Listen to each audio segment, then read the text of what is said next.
The Loraxian scout vessel Horizon Seeker slowed as it emerged from hyperspace. Through the main viewport, an enormous white sphere hung against the backdrop of stars. This was planet KG 937, a frozen world that appeared on their charts as uninhabited. Commander Zillanaran leaned forward in her command chair, her four eyes narrowing as she studied the ice planet. "Life sensors show nothing on the surface," reported Kivmore, her science officer. "Temperature readings are minus 87 degrees. The atmosphere is thin but contains oxygen." Commander Zillanaran nodded. Her people needed resources. Their homeworld was dying, resources depleted after centuries of poor management. This frozen planet might contain what they needed. "Take us into orbit," she ordered. "Run deep scans." The ship moved closer to the white planet. The crew worked quietly, each at their station. They had done this many times before: find a planet, scan for resources, collect what they needed, and move on. But this time, something was different. "Commander," called Kivmer suddenly, "I'm detecting energy signatures beneath the surface." Zillanaran frowned. "Natural energy? Geothermal?" "No," said Kivmar. "The pattern is artificial, and there's more." He looked up from his screen, his expression confused. "There are heat signatures, many of them, moving in patterns that suggest intelligent life." The command room fell silent. This was unexpected. Their charts showed this planet as dead, just ice and rock. "Prepare a landing party," ordered Zillanaran. "After a moment, we need to investigate." Hours later, the small Loraxian shuttle touched down on a flat area of ice. 6 explorers exited, all wearing protective suits. The world around them was white and blue, with massive ice formations rising like buildings. The wind howled, blowing ice crystals that sparkled in the dim light of the distant sun. "The energy signatures are coming from approximately 2 kilometers. Beneath us," said Kivmore, checking his scanner. "We'll need to use the drilling equipment," said Zillanaran. She gestured to the large device they had brought. "Set it up here." The Loraxians moved with purpose, setting up their equipment on the ice.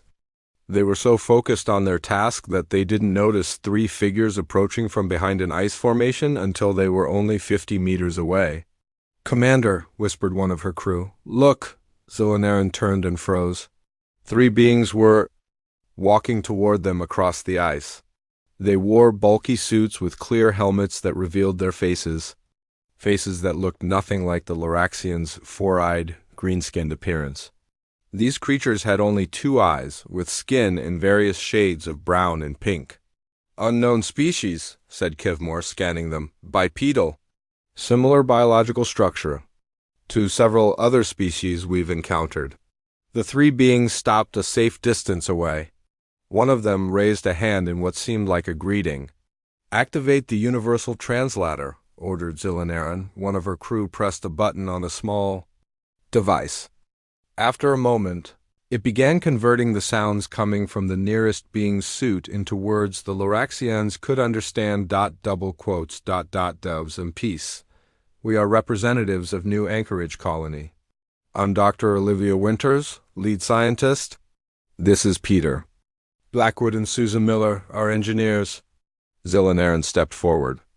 "I am Commander Zillanaran of the Loraxian scout vessel Horizon Seeker. We detected energy signatures and came to investigate. Our records showed this planet as uninhabited." The being called Olivia nodded. "Not surprising. We've worked hard to stay hidden. We don't broadcast signals into space." "What species are you?" asked Kivmore. "We're humans," said Olivia. "From planet Earth, though none of us have ever seen it. Our colony was established over 100 years ago." Zillanaran's inner eyelids blinked in surprise. "You live here, on this frozen world?" The human named Peter laughed. "Not on it, in it. We live beneath the ice. Our colony is completely underground." Susan stepped forward. "We detected your ship entering orbit. We've been watching the stars for years, hoping to meet other intelligent life. Would you like to see our home?" The Loraxians looked at each other. This was unexpected. First contact with a new species wasn't part of their mission, but curiosity won out. We would be honored, said Zillanaran. The humans led them across the ice to what looked like a solid wall of blue-white ice. Susan pressed her gloved hand against it in a specific pattern. A section of the ice slid away, revealing a tunnel leading down. This is one of our surface entrances, explained Olivia. We keep them hidden to protect ourselves from storms and to maintain the temperature below. The tunnel sloped downward, lit by strips of light embedded in the walls. After walking for 10 minutes, they reached an airlock. The humans removed their helmets once inside. The air is safe for you, said Olivia, looking at Kivmer's readings. Our atmosphere is similar to many worlds. Once through the airlock, the Loraxians were stunned by what they saw. They stood on a platform overlooking a vast open space carved from the ice. Below them was a city. Buildings of metal and synthetic materials rose from the floor of the cavern. Streets ran between them, filled with humans walking about. Lights that mimicked natural sunlight shone from the ceiling, and plants grew in large sections throughout the city. Welcome to New Anchorage, said Olivia with pride. Population just over 50,000 humans. This is incredible, said Zillanaran. You built all this beneath the ice? Our ancestors did most of the hard work, said Peter. They came here when Earth faced climate collapse. They meant this to be temporary, but the surface was so harsh, so they dug in. How do you survive? Asked Kivemor. The resources needed for so many ... Susan smiled. We use geothermal energy from the planet's core. Our hydroponic gardens provide food. We have advanced recycling systems. Nothing is wasted. A tall human male approached them. He wore a uniform different from the others. Commander Zillanaran, this is Alan Frost, our colony director, said Olivia. Director Frost extended his hand, then quickly pulled it back when he saw the confusion on the Loraxians' faces. Forgive me, human greeting custom. On behalf of New Anchorage, I welcome you to our home. Zillanaran bowed slightly. We are honored to meet you. We had no idea anyone lived on this world. Few do, said Frost.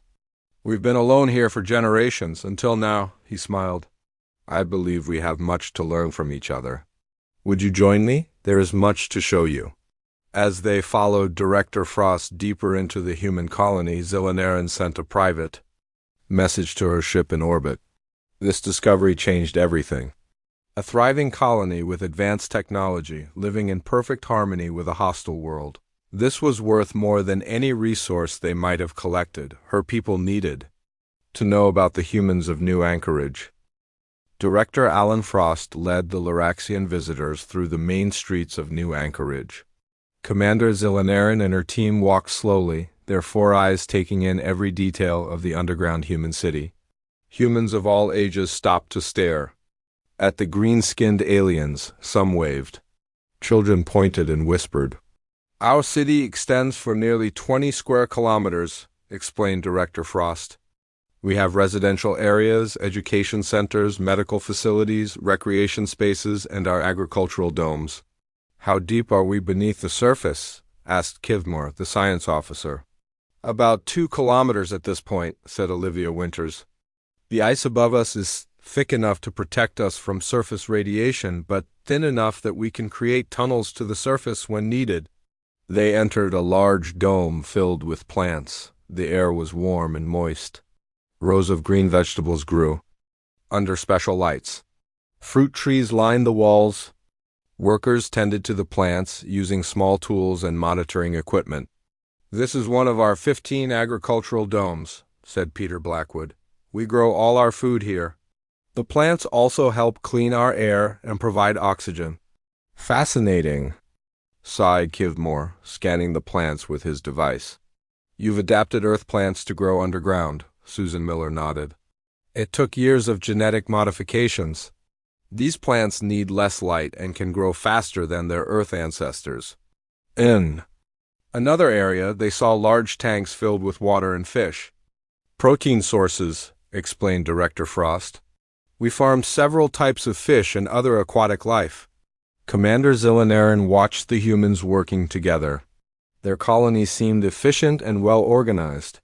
This was very different from what she had expected to find on this frozen world.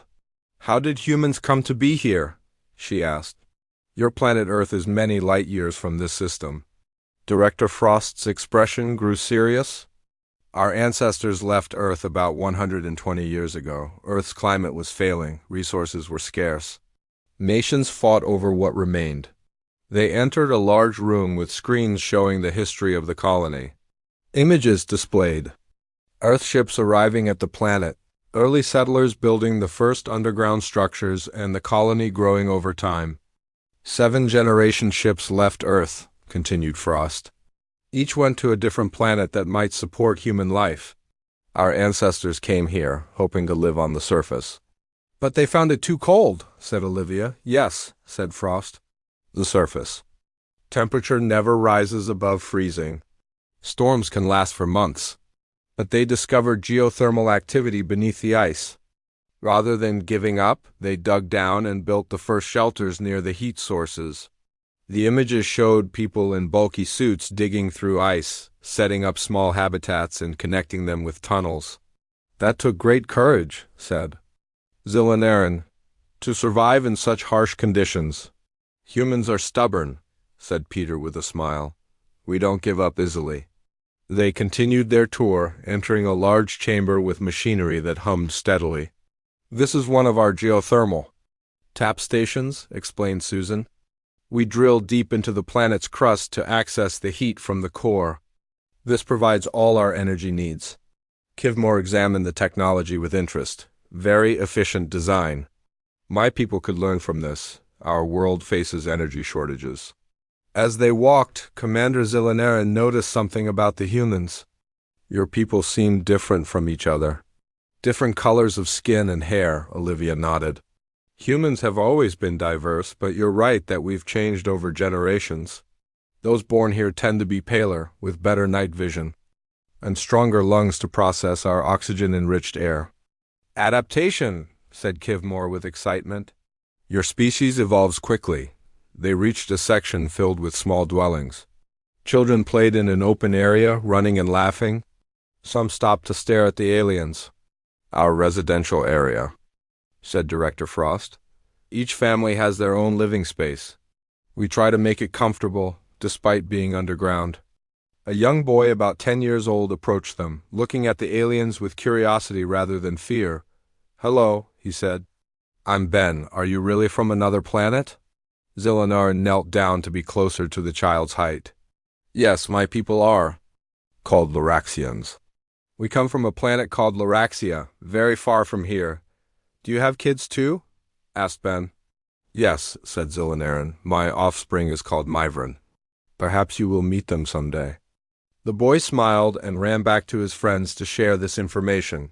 Director Frost led them to a large meeting room where other colony leaders waited. They sat around a table made from synthetic materials. "Now," said Frost, "I believe we should discuss why you came to our planet. You mentioned resources." Commander Zilanaran felt uncomfortable. Her mission was to find resources for her dying world. She hadn't expected to find intelligent life here. "Yes," she said honestly. "My world is dying. We have used up many of our natural resources. We search for uninhabited planets where we can gather what we need." "And now you find us here," said a woman sitting next to Frost. "I'm Dr. Karen Phillips, colony historian." "We have no wish to disturb your colony," said Zilanaran quickly. "We will leave if you wish." Director Frost exchanged glances with the other humans. "Perhaps there is another option. We have been here for generations, but we use only a small fraction of this planet's resources. There might be a way we could help each other." While they talked, Kivmore quietly sent a message to their ship in orbit. He informed the crew about the human colony and its impressive technology. The message was relayed back to the Laraxian homeworld. On the ship, Captain Velderon received the message with great interest. This was an important discovery. The High Council would want to know about it immediately. He prepared a detailed report and sent it through their faster-than-light communication system back in the colony. Commander Zilanaran did not know that her science officer had sent this message. She was focused on learning more about the humans. and their remarkable survival skills. These humans had achieved something amazing, creating life and civilization in one of the harshest environments imaginable. There was much her people could learn from them. "We would be honored to share knowledge with your people," she told Director Frost. "Perhaps together we can find solutions that benefit both our species." What neither the humans nor Commander Zilanaran knew was that on the distant Loraxian homeworld, the High Council was already making plans that might threaten the peaceful first contact between their species. 2 weeks passed since the Loraxians first discovered the human colony.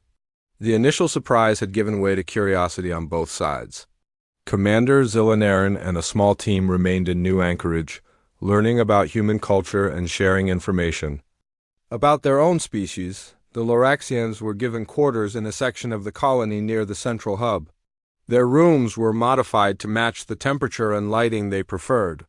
Each morning, Zilanaran would meet with Director Frost to discuss the day's activities. "Today I would like to show you our history museum," said Dr. Karen Phillips, who had joined them for breakfast. The food served to the Loraxians was specially prepared to meet their dietary needs. "We would be honored," said Zilanaran. She had grown to respect these humans and their remarkable ability to adapt. The museum was located in one of the oldest sections of the colony. The walls here were rougher, showing the marks of the original digging tools. Display cases held objects from Earth and the early days of the colony. "These are artifacts from our original home planet," explained Dr. Phillips, pointing to items protected behind clear barriers. Books, photographs, small items the first colonists brought with them. Kivmore examined a device labeled smartphone. "This was your communication technology." "Yes," said Dr. Phillips. "Quite primitive compared to what we use now, but it was cutting-edge technology when our ancestors left Earth." They moved to a large display showing the 7 generation ships that had left Earth. Each ship was named after an ancient explorer: Magellan, Zheng He, Amundsen, Norgay, Earhart, Armstrong, and Columbus. "Our ancestors came on the Amundsen," said Dr. Phillips. "Named after a famous explorer of Earth's polar regions." "How fitting," said Zilanaran, "to be named after someone who explored cold places." The next display showed the early years of the colony. There were images of humans in heavy suits working to build the first underground shelters. Many looked tired and afraid, but determined. "The first 5 years were the hardest," said Dr. Phillips. "We lost nearly 30% of our original colonists to cold, disease, and accidents." "Yet you persevered," said Kivmore. "We had no choice. There was no way back to Earth and no other place to go." In another part of the colony, Loraxian engineer Trelvik worked with Susan Miller and her team. They were sharing knowledge about their different technologies. "Your propulsion systems are far more advanced than ours," said Susan, examining the diagrams Trelvik had provided. "With this technology, we might be able to improve our terraforming project." "Terraforming?" asked Trelvik. "You plan to change the planet's surface?" Susan nodded. "It's been our long-term goal for generations. We want to warm the planet enough to make the surface habitable. We've made small progress, but it's a slow process." "Our technology could indeed help with that," said Trelvik, "though it would take many years." "We're patient," said Susan with a smile. "My great-grandchildren might walk on a green surface, under an open sky." Meanwhile, young Ben had become friends with several Loraxians. He especially liked talking with Myvrin, Commander Zilanaran's offspring, who had joined them from the ship 3 days ago. Though Myvrin was much older in years than Ben, they were at similar developmental stages. "Do you miss your home?" asked Ben as they sat in one of the recreation areas. Several other human children had joined them, all curious about their alien visitor. "Sometimes," admitted Myvrin, "but our home is not like yours. Many parts are dirty and crowded. Resources are scarce." "Is that why you came here, to find resources?" asked a girl named Lisa. Myvrin's 4 eyes blinked, a sign of discomfort. "Yes, my parent and the others search for planets with materials we need, but you can't take our home," said Ben firmly. "No," agreed Myvrin quickly. Now that we know humans live here, we will not disturb your colony. Later that evening, a special cultural exchange event was held in the colony's main gathering hall. Humans and Loraxians shared music, stories, and food from their respective cultures. Human musicians played instruments made from materials found on the ice planet. The sounds were unlike anything the Loraxians had heard before, haunting melodies that spoke of isolation and resilience. In turn, the Loraxians performed a traditional light dance, using their natural ability to change the color of their skin to create patterns of light in the darkened hall. The humans watched in amazement. "Our cultures are very different," said Director Frost to Commander Zillinaran as they watched the performances, "yet we find ways to connect." "That is the wonder of intelligent life," agreed Zillinaran. "No matter how different our forms or origins, we can find common ground." After the performances, food was shared. Humans had prepared special dishes that were safe for Loraxian consumption, while the aliens offered flavor extracts from their world that could be added to human food. As the evening progressed, Commander Zillinaran received an urgent message from her ship. She excused herself and stepped into a private area to receive the communication. "Commander," said Captain Veldran's image on her communication device, "the High Council has responded to our reports about the human colony." Zillinaran felt a sense of unease. "What did they say?" "A diplomatic vessel is being sent to make official contact. It should arrive in 2 planetary cycles." That seemed reasonable, but something in the captain's tone concerned her. "What else, Captain?" Veldran hesitated. "The diplomatic vessel will be accompanied by 3 military ships, Commander. The High Council has declared this planet a resource of strategic importance." Zillinaran's inner eyelids blinked rapidly in alarm. "But there are intelligent beings living here. We cannot simply take resources from an inhabited world. The Council is aware of the human presence." Dulgaron paused.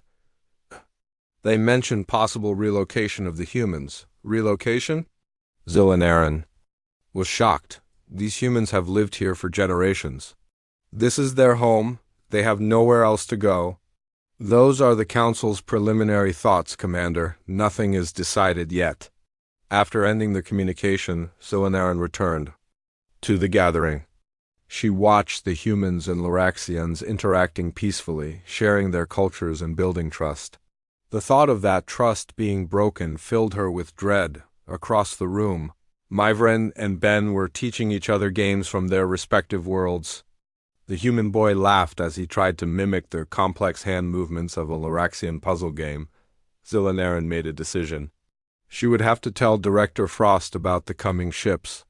Together, perhaps they could find a solution that would benefit both their peoples without destroying what the humans had built. But she knew it would not be easy.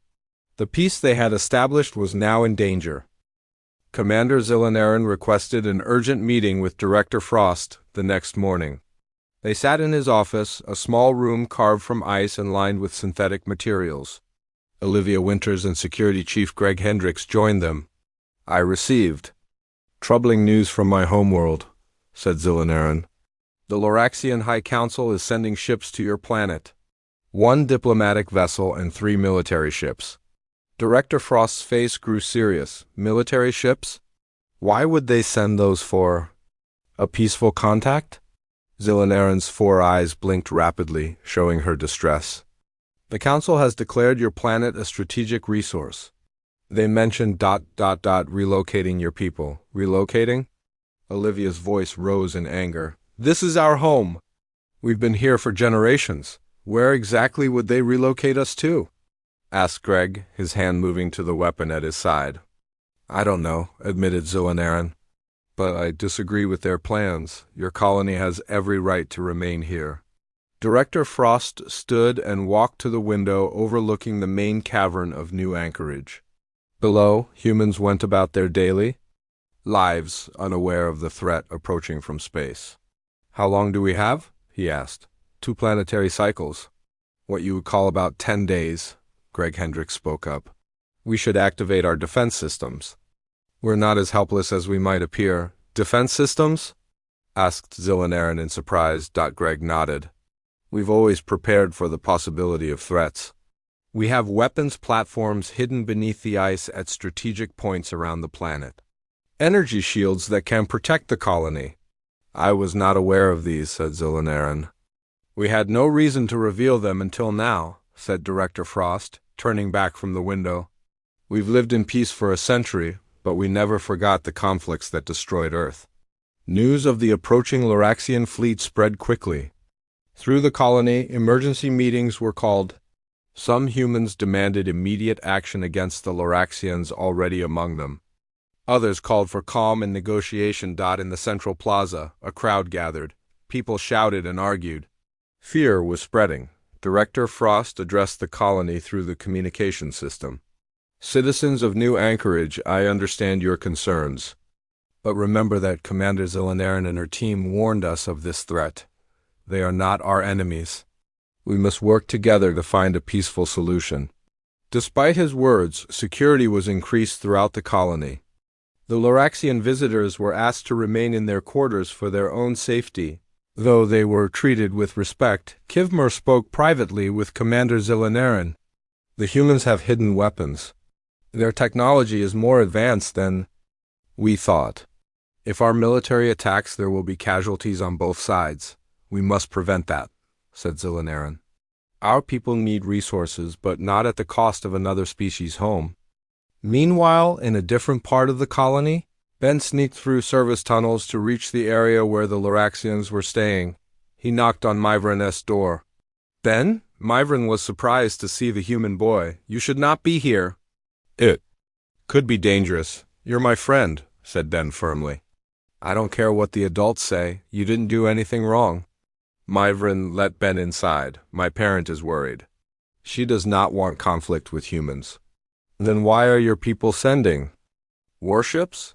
Our world is dying, Ben. We have used up most of our resources. The council is desperate. But that doesn't make it right to take our home, said Ben. No, it doesn't, agreed Myvran. In another part of the colony, Olivia Winters and Trelvik worked frantically in a lab. They had been researching together before the news broke, and Olivia had smuggled the Loraxian engineer to her private lab.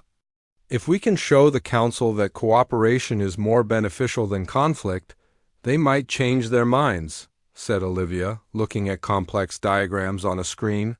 The mineral deposits your people have been mining for generations, said Trelvik, pointing to a geological survey. You use them for construction and power storage, but you only need a small percentage of what's available. And your people need them for your energy crisis, said Olivia. We could share. Yes, agreed Trelvik. And with our propulsion technology combined with your terraforming knowledge, we could accelerate the warming of the planet's surface, creating more habitable space for both our species, finished Olivia. But will your council listen? 7 days later, the Loraxian fleet arrived in orbit. The large diplomatic vessel was accompanied by 3 military ships, their weapon systems clearly visible in the scans performed by the colony's security team. A message was transmitted to the surface. Admiral Krelduran, representing the High Council, requested a meeting with the human leadership. In the colony's main conference room, Director Frost, Greg Hendricks, Olivia Winters, and other colony leaders gathered. Commander Zillanaran and her team were also present, standing uncomfortably between their own people and the humans they had come to respect. Large screens showed the face of Admiral Krelduran. The admiral was older than Zillanaran, his green skin darker and his 4 eyes set in a stern expression. People of Earth Colony New Anchorage, began the admiral. The Loraxian High Council greets you. We have reviewed the reports about your impressive achievement surviving on this harsh world. Thank you, Admiral, said Director Frost cautiously. We welcome peaceful contact with your people. However, continued the admiral, this planet contains resources vital to our civilization's survival. The Council has determined that this world is of strategic importance to Loraxia. Greg Hendricks stepped forward. This world is our home, Admiral. We have nowhere else to go. We understand your attachment, said the Admiral. But the needs of our billions outweigh the needs of your thousands. We propose relocating your colony to another world, one more naturally suited to human life. The room erupted in angry shouts from the human side. Relocate? After generations here? This is our home. We won't be forced out. Director Frost raised his hand for silence. Admiral, with all due respect, we must decline your offer. We have built our civilization here. Our people were born here. We have adapted to this world. The Admiral's expression hardened. I urge you to reconsider. The Council's decision is final. As is ours, said Director Frost firmly, after the transmission ended. Greg Hendricks activated the colony's defense systems. Hidden platforms rose from beneath the ice around the planet. Energy shields hummed to life over the main colony entrances. We can fight if we must, he told Director Frost. But against 3 military vessels. Commander Zillinaran stepped forward. There must be another way. War will only bring destruction to both our peoples. Outside the conference room, word of the confrontation spread throughout the colony. Fear and anger grew. Some humans began to look at the Loraxian visitors with suspicion and hostility. In a small room away from the main areas, Ben, Myvran, and several other young humans and Loraxians met secretly. The adults are going to ruin everything, said Ben. They're talking about fighting instead of finding a solution? There must be a way for both our peoples to share this world, said Lisa. One of the human girls? Myvran looked at the group of young beings from 2 different worlds. Perhaps we can find an answer they haven't considered. Sometimes the young see what the old cannot. As the children talked, above them in space, the Loraxian military vessels moved into attack positions. On the planet below, human defense systems locked onto their targets. The first conflict between humans and Loraxians was about to begin. Tension filled the air as both sides prepared for conflict. In the colony's command center, Greg Hendricks monitored the Loraxian ships in orbit. His fingers hovered over the controls that would activate the planet's defense weapons. They're moving into attack formation, he reported. Energy readings show their weapons are powering up. Director Frost looked grim. How long can our shields hold against their weapons? Hours, maybe, not days. In orbit, Admiral Kreldron stood on the bridge of his flagship. The humans are being stubborn, prepared to disable their defense systems. Minimal force only? We want the planet's resources intact. Commander Zillinaran paced in her temporary quarters in the colony. This is wrong, she said to Kevmor. These humans have built something remarkable here. We cannot destroy it. The Council has decided, said Kivmore, though he looked troubled. Our world needs these resources.